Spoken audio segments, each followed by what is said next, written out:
नमस्कार सांगमणि आजिर नूतन शब्द होची ABIDE। आकु आमे उच्चारण करिबा एबाइड। एबाइड एबाइड रो अर्थ होची कोनोसी नियम निर्देश बा नीति को मानिबा किंबा पालन करिबा। ओडिया रे अर्थ होची मानिबा किंबा अनुसरण करिबा। उदाहरण स्वरूप बुझिबा you must abide by the rules माने तुमे नियम पालन करने को पड़िबो। यू रो अर्थ होची तुमे, मस्ट रो अर्थ होची पड़िबो, एबाइड रो अर्थ होची पालन, बाय द रो अर्थ होची करने को, रूल्स रो अर्थ होची नियम।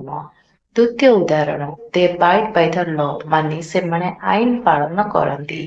दे रो अर्थ होची से माने, एबाइड रो अर्थ होची पालन, बाय द रो अर्थ होची करती, लॉ रो अर्थ होची आईन। एमिति वीडियो देखिबा पाई चैनल को लाइक शेयर और सब्सक्राइब करिवे। रहिली नमस्कार, जय जगन्नाथ।